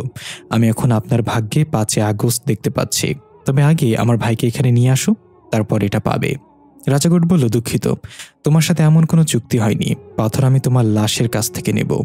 এই বলে রাজা গোট তার সৈন্যদের হুকুম দিল, আমাকে পাথর এনে দাও। আয়েশা প্রথমে চোখ বন্ধ করে নিজের জায়গায় ঠায় দাঁড়িয়ে রইল। রাজা গোটের সৈন্যরা একসাথে এগিয়ে আসতে আসতে আক্রমণ করতে লাগলো। যখন তারা আয়েশার খুব কাছে এসে গেল তখন আয়েশা ধাপ করে চোখ খুলল। চোখের মণিতে তার আগুন জ্বলছে। রাজা গোটের সৈন্যদের ওপর নিজের এত বছরে জমিয়ে রাখা ক্রোধ আর শক্তি নিয়ে ঝাঁপিয়ে পড়ল আয়েশা। আয়েশার এক আঘাতেই কয়েকজন করে সৈন্য চিৎ পাটাং হয়ে যাচ্ছে। কোনো সৈন্যই আয়েশার কাছে টিকতে পারছে না। অবস্থা বেগতিক দেখে রাজা গোট রাগান্বিত হয়ে হিমার লিমাকে আয়েশার উপর আক্রমণ করতে হুকুম দিল। হিমার লিমা এগিয়ে গেল একে অপরের মুখের দিকে তাকিয়ে। দেখা গেল আয়েশা 4-5 জনের সাথে একাই লড়াই করছে। হঠাৎ পেছন থেকে আরো কয়েকজন অস্ত্র তাকে আয়েশাকে আক্রমণ করার জন্য এগিয়ে এলো, যেটা আয়েশা লক্ষ্য করল না। যখনই তারা আয়েশাকে পেছন থেকে আঘাত করতে যাবে তখনই হিমার লিমা এক লাফে বিদ্যুৎ বেগে গিয়ে ওই সৈন্যদের মাথাটা ফাটিয়ে দিয়ে মাটিতে আহত করে ফেলে দিল। এটা দেখে আয়েশা যতটা না অবাক হয়েছে তার সে বেশি অবাক হলো রাজা গোট। রাজা গোট বলল, বিশ্বাসঘাতক, তোরা তাহলে রাহিলার পক্ষে? লিমা বলল, মাফ করবেন রাজা গোট, তবে এই মুহূর্তে রাহিলার কথাই ঠিক। ওই মাস্টার আমাদের সবাইকে ধোঁকা দিচ্ছে, এই সব কিছুর মূল হোতা মাস্টার। হিমা বলল, আমি আগেই সন্দেহ করেছিলাম এটা, মাস্টার নিজেই মাস্টার মাইন্ড। রাহিলা, আমরা তোর সাথে আছি। এই মাথামোটা রাজার পতন ঘণ্টা বাজাই চল। আয়েশা খুশি হয়ে হাত বাড়িয়ে দিল। হিমার লিমা আয়েশার হাতে হাত রেখে বলল, টুগেদার। এই বলে 3 জন একসাথে ঝাঁপিয়ে পড়ল রাজা গোটের সৈন্যদের ওপর। ধুলোর মতো উড়ে দিতে লাগলো সবাইকে। রাজা গোট এবার বিড়বিড় করে বলল, বিশ্বাসঘাতকদের আমি কঠিন শাস্তি দেব। এই বলে চলে গেল কোথাও। এদিকে আয়েশা, লিমা আর হিমা মিলে রাজা গোটের সৈন্যদের মেরে প্রায় শেষ করে ফেলেছে। তবুও যেন শেষ হচ্ছে না, একের পর এক আসছেই। আয়েশা একজনের ঘাড় মোটকে দিয়ে বলল, শেষ হচ্ছে না কেন? এরা জানুয়ারি মাসের মতো একটার পর একটা আসতেইছে, সেসবার নামগন্ধ নেই। হিমা বলল, এরা শেষ হওয়ার নয়, কারণ এদেরকে মারতে হলে শুধু এদের মাথা আলাদা করে দিতে হবে, নাহলে এরা আবার জীবিত হয়ে ওঠে। দেখা গেল সত্যি সত্যি এতক্ষণ আয়েশা যাদেরকে মেরেছে মাথা আলাদা না করে তারা সবাই একে একে উঠে দাঁড়িয়ে আবার আক্রমণ করছে। আয়েশা এবার একটার মাথা আলাদা করে বলল, তো এই কথাটা আগে বলিসনি কেন? তখনই রাজা গোটের হুঙ্কার, আমি এখানে, সাথে ফাদির চিৎকার, বরাপু বাঁচা আমাকে। আয়েশা তাকিয়ে দেখল ফাদিকে এক হাতে পা ধরে উল্টো করে ধরে রেখেছে রাজা গোট। আয়েশা রেগে ছুটে যেতে চাইল সেদিকে, কিন্তু রাজা গোট একটা ধারালো অস্ত্র ফাদির গলায় ঠেকিয়ে বলল, খবরদার, আর এক পা সামনে বাড়ালে তোর ভাইয়ের গলা আলাদা করে ফেলবো। আয়েশা থেমে গেল, সাথে হিমার লিমাও থেমে গেল। সৈন্যরা সুযোগ বুঝে সেই তিনজনকেই আটকে ফেলল। আয়েশা দাঁত কটমট করে বলল, গোট, আমার ভাইকে যেতে দে, এগুলোর সাথে ওর কোনো সম্পর্ক নেই, তোর যা করার আমার সাথে কর। রাজগোট ভয়ানক হাসি দিয়ে বলল, কে বলেছে সম্পর্ক নেই? এই যে তোকে থামানোর মূল মন্ত্র সে। আমার কাছে যতক্ষণ তোর ভাই আছে ততক্ষণ তুই আমার গোলাম। দৃশ্য পরিবর্তন। ভয়ানক এক যুদ্ধ চলছে জিজার প্রধান ঘাঁটিতে। চারিদিকে আগুন জ্বলছে, মোটা মোটা দেয়ালগুলো ভেঙে পড়ে আছে, উঁচু ইমারতগুলো অর্ধ ভাঙা, সহস্রাধিক সৈন্য পড়ে আছে মাটিতে। বাকি যারা আছে তারা লড়াই চালিয়ে যাচ্ছে। দেখা গেল ভাসিলা জিজার সৈন্যদের তুলোধনা করছে, শুধু ঘাড়ে কামড় দিয়ে গর্দান থেকে মাথা আলাদা করে ফেলছে। পুরো চেহারার কালো রক্তের ছেটা, চুলগুলো খোলা বাতাসে উঠছে, ঠোঁট ভেদ করে দুইটা সুচালো দাঁত বের হওয়া। এদিকে তালিফ অত্যাধুনিক ইলেকট্রনিক অস্ত্র দিয়ে জিজার সৈন্যদের মাথা বরাবর শুট করছে, আর তারা এক এক করে মরে পড়ে যাচ্ছে। এই অস্ত্র তালিফ তার ল্যাবে তৈরি করেছে, বিশেষ করে রাক্ষসদের প্রাণ নিতে। হাকিম আর আতিশ তাদের নিজেদের মতো লড়াই করছে।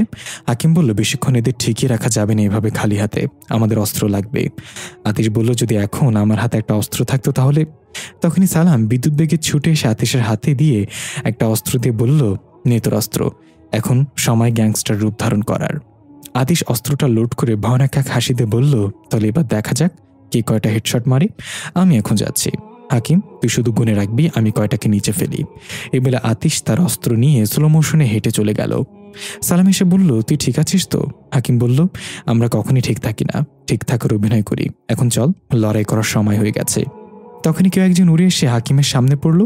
হাকিম ভাবল আতিশের প্রথম শট এটা, তাই গোনা শুরু করলো। এক। নিচ থেকে মাথা উঠিয়ে কুকরাতে কুকরাতে আতিশ বলল, এক না, এটা আমি, ভাই আমার এই শট মেরে দিছে। সালাম হেসে আতিশকে এক টানে উঠিয়ে বলল, একা গেলে বাঘ ও ভেড়ার পালের হাতে কেলানি খায় ভাই, চল একসাথে আক্রমণ করা যাক। তিনজন একসাথে এবার পুরো দমে আক্রমণ শুরু করলো। আতিশ সত্যি সত্যি এবার তার গ্যাংস্টার রূপে ফিরে এলো। এদিকে হঠাৎ দূর আকাশে বিদ্যুৎ চমকে উঠল বিকট শব্দে। বজ্রপাতের আলোতে সবার চোখ ঝলসে যাওয়ার অবস্থা। সবাই সেদিকে তাকালো। তালিফ সেদিকে তাকে একটু মুচকি হাসল আর বলল, ফারিস্তা। দেখা গেল জিজা উড়ে এসে মুখ থুবড়ে পড়ল একটা ভাঙা দেয়ালের সাথে বাড়ি খেয়ে। জিজার নাক ফেটে নীল রক্ত বেরোচ্ছে। ফারিস্তা উপর থেকে ধাপ করে জিজার সামনে নামলো। ফারিস্তার চেহারাও ক্ষত বিক্ষত। বোঝা গেল দুজনের মাঝে কঠিন লড়াই হয়েছে। ফারিস্তা বলল, আমি তোমাকে জানে মারতে চাই না জিজা, অনেক হয়েছে, এবার থামো। জিজা কোকরাতে কোকরাতে উঠে একটা তাচ্ছিল্য হাসিতে বলল, এইটুকুতে হাঁপিয়ে গেলে রানী ফারিস্তা? তুমি আমার সাথে কখনো পারবে না শক্তিতে। তুমি আমার মাকে মেরেছ, আমার বোনকে মেরেছ, তোমাকে এর মূল্য তো দিতে হবেই। ফারিস্তা বলল, আচ্ছা, এর মূল্য কিভাবে দেব আমি? জিজা ঝাঁঝালো কণ্ঠে বলল, তোমার জীবন দিয়ে। আমি তোমার হৃৎপিণ্ড চিরে ফেলবো। ফারিস্তা বলল, সরি মাই গার্ল, আমার একটাই হৃৎপিণ্ড, তোমাকে দেওয়ার মতো বাড়তি হৃৎপিণ্ড আমার কাছে নেই, থাকলে অবশ্যই দিতাম। কি দিইনি তোমাকে বলো? ছোটবেলা থেকে যা চেয়েছ সব দিয়েছে। নিজের সবচেয়ে জাত শত্রুর বাচ্চা হওয়ার সত্ত্বেও তোমাকে নিজেদের সন্তান করে রেখেছিলাম। তোমার মা সিলভিয়া হয়তো তোমাকে এমন ভালোবাসা দিতে পারতো না। এই বলে ফারিস্তা দূরে লড়াই করতে থাকা তালিফের দিকে দেখিয়ে বলল, ওই যে মানুষটাকে দেখছো না, যাকে তুমি আঘাত করেছিলে? ওই মানুষটা এই ব্রহ্মাণ্ডে আমার সবচেয়ে আপন মানুষ।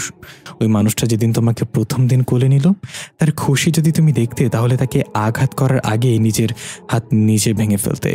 ওই মানুষটা তোমাকে পেয়ে বলেছিল, শোনো ফারিস্তা, আমাদের আর কোনো বাচ্চা লাগবে না, এই বাচ্চাটাই আমাদের জীবন। তোমার ভালোবাসা যাতে ভাগ না হয়ে যায় তাই আমরা দ্বিতীয় কোনো বাচ্চার কথা চিন্তা করিনি কখনো।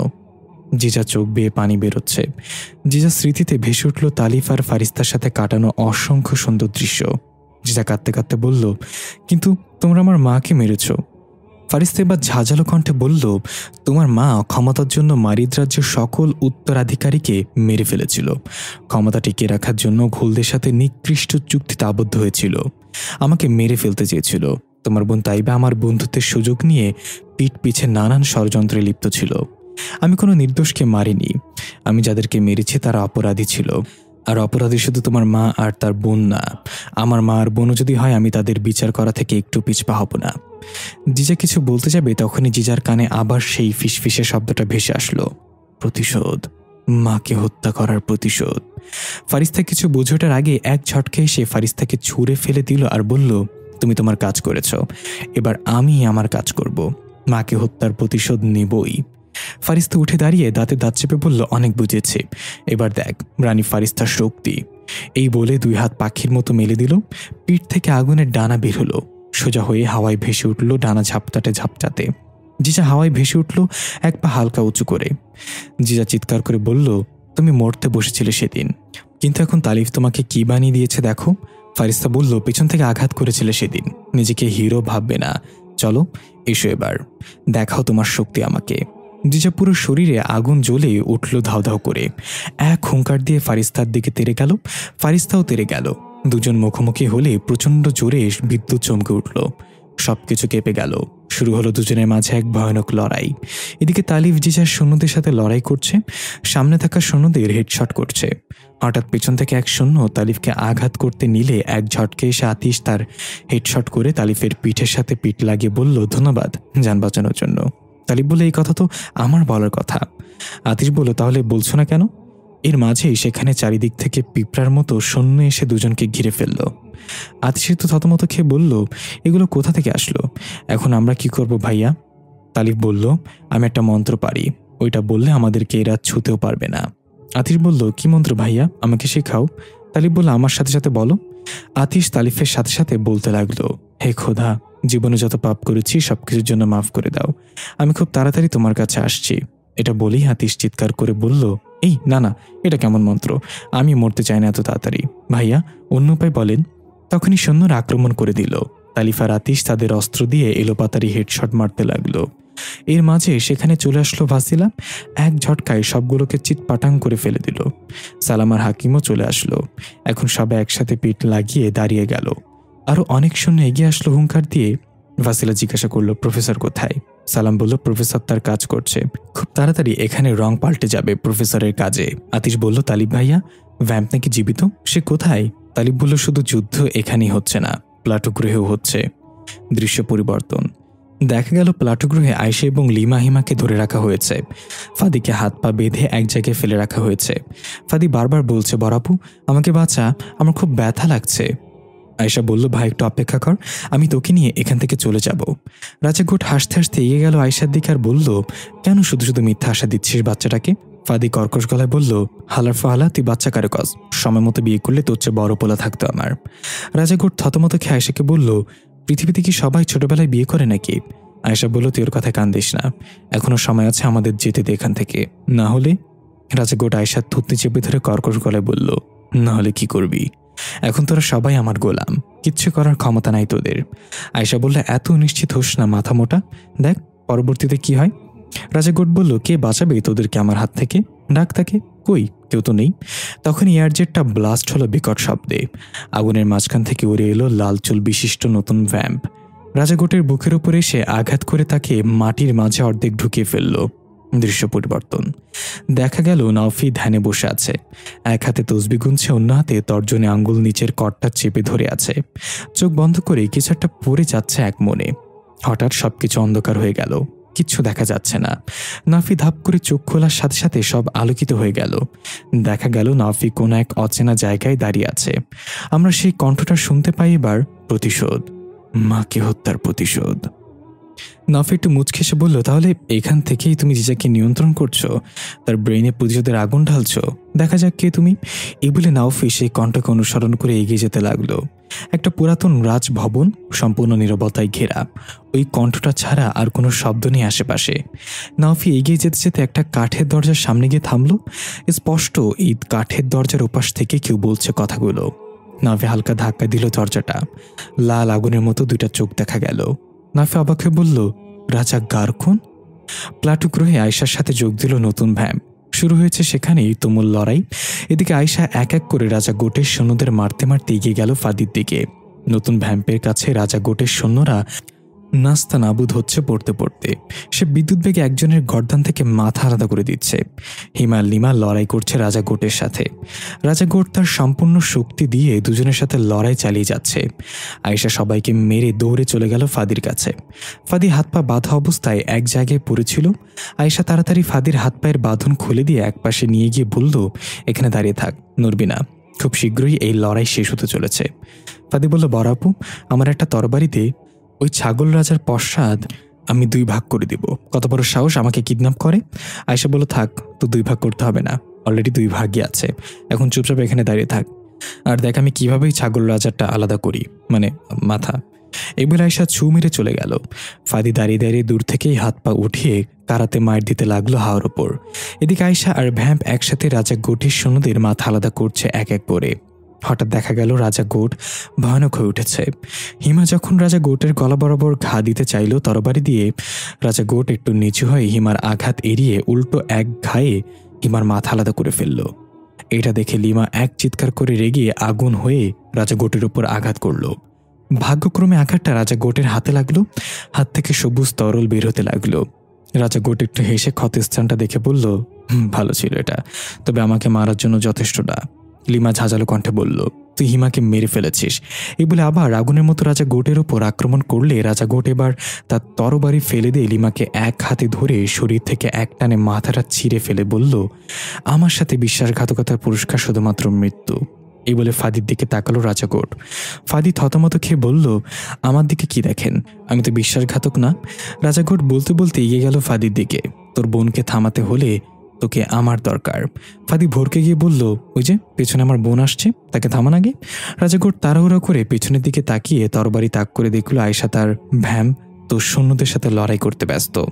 এই সুযোগে ফাদি পড়ে থাকা একটা তরবারি উঠিয়ে সত্যি সত্যি রাজা গোটের পশ্চাতে একটা ঘা দিল। রাজা গোট পেছন থেকে হাত দিয়ে চেপে ধরে রাগে গজগজ করতে করতে বলল, এটা কি করলি পুচকে? ফাদি বলল, আমার খুব ইচ্ছে ছিল তোর ওইখানে একটা পোচ দিমো। এখন বেঁচে থাকলে সকালবেলা আমার কথা তোর খুব মনে পড়বে।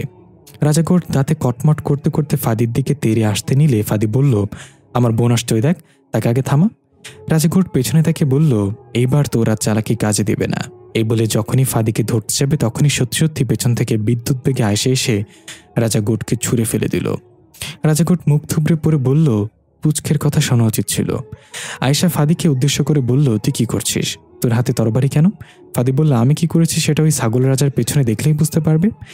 দেখা গেল রাজা গোটের সব সৈন্যরা মাথা আলাদা হয়ে পড়ে আছে। ভ্যাম সর্বশেষ সৈন্যকে এক টানে ছিঁড়ে ফেলল। আয়েশা দেখতে পেল লিমার হিমার দ্বিখণ্ডিত দেহগুলো। একটু মন খারাপ করে রাজা গোটের দিকে এগিয়ে গেল তরবারি কাঁধে নিয়ে। ভ্যাম্প রাজা গোটের দিকে তেড়ে যেতে নিলে আয়েশা তাকে থামিয়ে দিয়ে বলল, তাকে আমার হাতে ছেড়ে দাও, তার সাথে আমার অনেক হিসাব বাকি আছে। রাজা গোট উঠে দাঁড়িয়ে তরবারি হাতে নিয়ে বলল, তাহলে আয়, এটা শেষ করা যাক। আয়েশা এক লাফে ঝাঁপিয়ে পড়ল রাজা গোটের উপর। শুরু হলো দুজনের মাঝে হাড্ডাহাড্ডি লড়াই। তরবারির সংঘর্ষে আগুনের ফুলকি ছিটছে। দৃশ্য পরিবর্তন। লাল টকটকে আগুনের মতো চোখ নিয়ে বের হয়ে এলো রাজা গারকুন। নাফিকে দাঁড়িয়ে থাকতে দেখে রাজা গারকুন গম্ভীর গলায় বলল, তাহলে আমার পর্যন্ত পৌঁছে গিয়েছ ইমাম নাফি? নাফি খুব স্বাভাবিকভাবে বলল, কেন করছেন এগুলো? রাজা গারকুন অদ্ভুতভাবে হেসে উঠল। তার হাসির সাথে অতীতের কিছু দৃশ্য দেখানো হয়। ফারিস্তা গারকুনকে একটু রাগান্বিত হয়ে বলল, রাজা গারকুন, আমি শুনলাম ডাইনির মেয়ে ওয়াসিলাকে আপনি রাজ্যকে ডেকে পাঠিয়েছেন, কি কারণে? গারকুন এটা শুনে কিছু একটা ভেবে ফারিস্তার সামনে গিয়ে বলল, আপনি অবশ্যই জানেন আমি তাকে কেন ডেকে পাঠিয়েছি। ফারিস্তা চোখ রাঙিয়ে বলল, এটা তো কথা ছিল না, চাবির খোঁজ আমি করছিলাম, আর আমি ইতিমধ্যে জেনে গিয়েছি চাবি কোথায় আছে, তাই আমি এটা বলতেই এখানে এসেছি, আপনি এটা থেকে দূরে থাকুন। রাজা গারকুন খুব শান্তভাবেই বলল, আমরা দুজন আলাদা হয়ে গেলাম কবে রানী ফারিস্তা? আপনার সাফল্যকে আমি নিজের সাফল্য হিসেবে দেখি, কিন্তু আপনি এটা ভুলে যাবেন না ওই চাবির যেই তালা সেটা আমার রাজ্যে, মানে এই ভুল রাজ্যে অবস্থিত। ফারিস্তা বলল, তাহলে ওয়াসিলাকে আমার সাথে দিয়ে দিন, চাবি পর্যন্ত পৌঁছাতে হলে আমার ওয়াসিলার সাহায্য দরকার। সেদিন রানী ফারিস্তা যাবার পর দেখা গেল গারকুনের চেহারায় এক হিংস্রতা নিয়ে বসে আছে চিন্তিত হয়ে। রাজা গারকুনের ব্যক্তিগত উজির এই অবস্থা দেখে জিজ্ঞাসা করল, আপনি কি কোনো কারণে চিন্তিত রাজা গারকুন? গারকুন মাথা নেড়ে হুম বলল গম্ভীর গলায়। উজির বলল, আমি কি জানতে পারি কোন বিষয়টা আপনাকে বিরক্ত করছে? রাজা গারকুন এবার শান্ত গলায় বলল, রানী ফারিস্তা নিজেকে অনেক কিছু মনে করে, সে আমার উপর হুকুম চালাতে চায়, আমাকে তার গোলাম মনে করে। উজির বলল, মাফ করবেন, এই রাজ্যই সিংহাসন সবই তো রানী ফারিস্তার বদলতে পেয়েছেন আপনি, তাই তার এইটুকু অহংকার যৌক্তিক। রাজা গারকুন চোখ লাল করে উজিরের দিকে তাকিয়ে বলল, আমার নুন খেয়ে তুই রানী ফারিস্তার গুণগান গাইছিস উজির? উজির বলল, আমি শুধু আপনাকে সত্য উপলব্ধি করাতে চাই রাজা গারকুন, আপনি রাগের বশে কোনো ভুল সিদ্ধান্ত নেবেন না আশা করি। রানী ফারিস্তা যদি চায় এখন আপনার কাছ থেকে সিংহাসন কেড়ে নিতে পারে, তার সেই শক্তি আর ক্ষমতা দুটোই আছে। রাজা গারকুন প্রচণ্ড রেগে উজিরকে একটা লাথি দিয়ে ছুঁড়ে ফেলে দিল আর বলল, আমি ঘুল রাজ্যর রাজা, আমি কারোর গোলাম না। সে নিজেকে কি মনে করে? এই রাজ্য আমার ছিল, আমারই থাকবে। উজির উঠে বলল, আপনি কি করতে চাইছেন বলুন তো? রানী ফারিস্তার সাথে যুদ্ধে লিপ্ত হবেন? রাজা গারকুন বলল, আমি তার সাথে যুদ্ধ করার মতো বোকা নই। সে বেঁচে থাকলে আমাকে রাজার আড়ালে গোলাম হয়ে তার ইশারায় চলতে হবে। আমি এটা হতে দিতে পারি না। আমি তাকে কৌশলে হারাবো। উজির বলল, না, আমি এটা হতে দেব না। আপনি রানী ফারিস্তার কোনো ক্ষতি করতে পারবেন না। আমি সবকিছু বলে দিব তাকে। রাজা গারকুন চোখের ইশারায় একটা তরবারি দিয়ে উজিরের মাথা দ্বিখণ্ডিত করে ফেলল আর কর্কশ গলায় বলল, আমার পথে বাধা হয়ে দাঁড়াবে না উজির। এই বলে রাজা গারকুন তার সিংহাসনে গিয়ে বসে একটা শয়তানি হাসিতে বলল, এখন সময় জিজার মস্তিষ্ক নিয়ন্ত্রণ করে রানী ফারিস্তাকে শেষ করে দেয়ার। জিজাকে আমি জীবন্ত শয়তানে রূপান্তরিত করব। তার মাঝে না থাকবে কোনো আবেগ, না থাকবে ভালোবাসা। রানী ফারিস্তা, আমার হুকুম চালাতে চায়। আমি তোমার কাঠের পুতুল হতে চাই না নাচতে নাচতে। দৃশ্য বর্তমানে ফিরে এলো। নাফি সব শুনে বলল, আচ্ছা, তাহলে রাজত্ব আর ক্ষমতার জন্যই নিকৃষ্ট খেলার জন্ম দিয়েছেন আপনি। এমন এক খেলায় নেমেছেন যেখানে মা মেয়েকে শত্রু বানিয়ে দিয়েছেন, মেয়ের হাতে মাকে আঘাত করিয়েছেন। রাজা গারকুন ঝাঁঝালো কণ্ঠে বলল, জিজা আমার মেয়ে, রানী ফারিস্তা তার পালিত মা। আমি একমাত্র যে জিজার মস্তিষ্ক নিয়ন্ত্রণ করতে পারি। নাফি তাচ্ছিল্যের হাসিতে বলল, আপনার মতো বাবার চেয়ে তালিফের মতো পালিত বাবা অনেক ভালো। তারা জিজাকেই ভালোবাসে, আর যেই শিক্ষা দিয়ে বড় করেছিল তা আপনি এক নিমিষে শেষ করে দিয়েছেন এই নোংরা খেলার মাধ্যমে। রাজা গারকুন বলল, তুমি এখানে কেন এসেছ? নাফি বলল, জিজার মস্তিষ্ক নিয়ন্ত্রণ করা বন্ধ করুন, তার মস্তিষ্ক ছেড়ে দিন। রাজা গারকুন বলল, অনুরোধ করছো নাকি হুকুম করছো? নাফি ঠেসে বলল, আমি অনুরোধ করি না, হুকুম করছি আপনাকে, এগুলো বন্ধ করুন। রাজা গারকুন ঘাড় ঘুরিয়ে মটমট করে ফুটিয়ে দাঁত কটমট করে বলল, তোমার মতো তুচ্ছ মানুষ আমাকে হুকুম দেওয়ার সাহস করে কিভাবে? এই বলে এক ঝটকায় নাফির দিকে তেড়ে গেল, কিন্তু গারকুন নাফিকে ভেদ করে অন্য পাশে চলে গেল। গারকুন অবাক হয়ে নাফির দিকে তাকালো।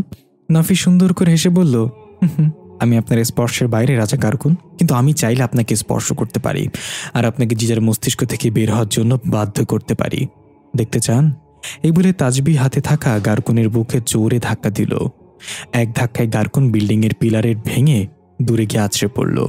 দেখা গেল নাফি এখনো কক্ষে ধ্যানে বসে আছে তসবি হাতে নিয়ে। নাফি নিজের আত্মাকে পাঠিয়েছে গারকুনের কাছে। দৃশ্য পরিবর্তন। রানী ফারিস্তা জিজা দুজনে রক্তাক্ত, সারা শরীরে ক্ষত চিহ্ন, চারিদিকে আগুন জ্বলছে, সহস্রাধিক মৃতদেহ, আকাশে কালো ধোঁয়া উড়ে যাচ্ছে। জিজার বিশাল সেনাবাহিনী পরাস্ত তালিফদের কাছে, তারা সবাইকে মেরে ফেলে রেখেছে। জিজা তাকিয়ে আছে অসহায়ের মতো। ফারিস্তা বললে, এই তাহলে তোমার শক্তি ছিল? জিজা নিজের ঠোঁটে চাপ দিয়ে রক্ত আঙ্গুলের মাথায় এনে ডলা দিয়ে বলল, আমার নিঃশ্বাস যতক্ষণ চলবে এই লড়াইও চলবে।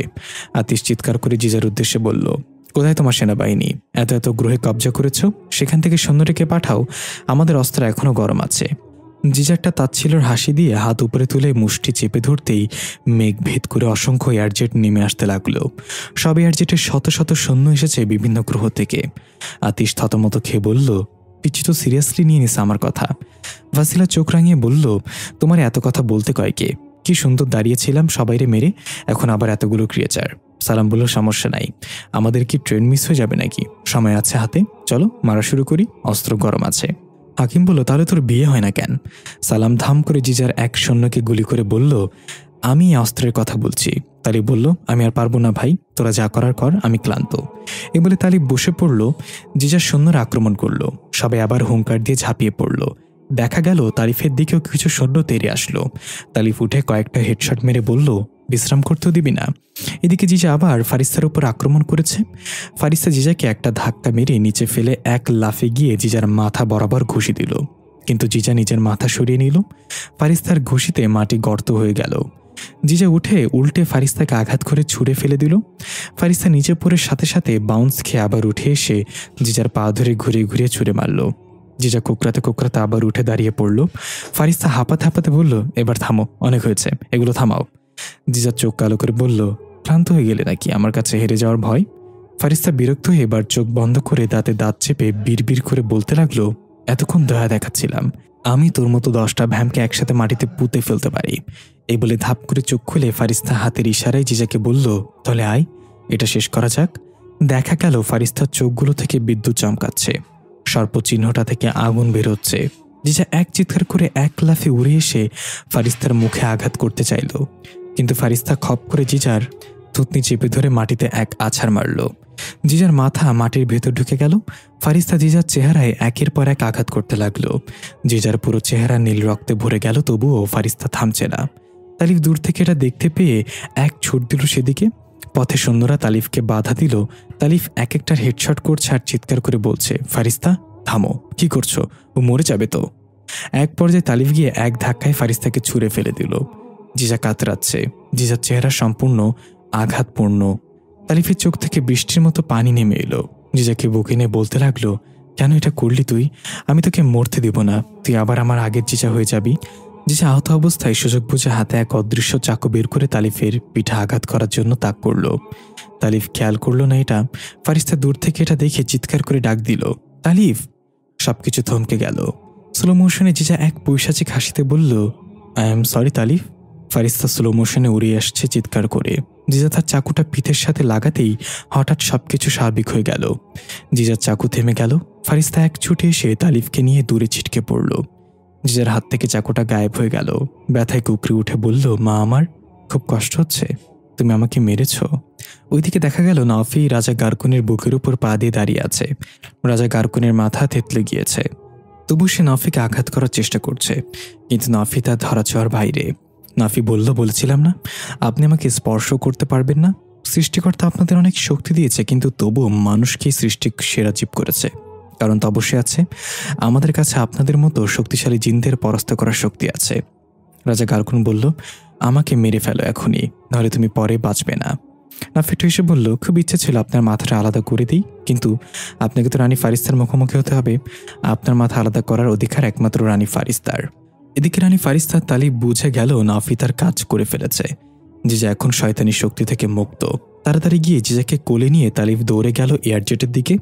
জিজা হাতের ইশারায় সকল সৈন্যদের লড়াই থামিয়ে দিতে বলল।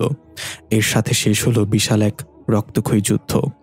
তালিফ চিৎকার করে বলল, আতিশ, এয়ারজেট চালু করো। ফারিস্তা আস্তে করে অদৃশ্য হয়ে গেল। তালিফ জিজাকে নিয়ে এয়ারজেটে করে উড়াল দিল। সালামার হাকিম বেঁচে থাকা সকল সৈন্যদের উদ্দেশ্যে বলল, প্রিয় ভাইরা, এখন তোমাদের মাস্টার ঠিক হয়ে গেছে। সে আর এই রাজ্যে ফিরে আসবে না, তাই তোমরা এতিম হয়ে গেছো। আজ থেকে আমরা দুজন তোমাদের বস, আমরা যা বলবো তাই করবে। এক সৈন্য বলল, কিন্তু তোদের পরিচয় কি, তোরা কারা? হাকিম দাঁত কটমট করে সালামকে বলল, এক নাগারে এতগুলো গল্প সুপারহিট দিলাম, তবু নাকি আমাদের চেনে না, কেমনটা লাগে? সালাম বলল, চিনবে, খুব তাড়াতাড়ি চিনবে। লেখকরে ইয়েলো মেইল করতে হবে। হাকিম মাথা চুলকে বলল, ইয়েলো মেইল আবার কি জিনিস? সালাম বলল, ব্ল্যাকমেইলের আপডেট ভার্সন। দৃশ্য পরিবর্তন। দেখা গেল রাজা গোটের কাটা মাথা পুড়ে আছে এক পাশে, অন্য পাশে তার মাথাবিহীন দেহ। আয়েশা দাঁড়িয়ে আছে তরবারি হাতে।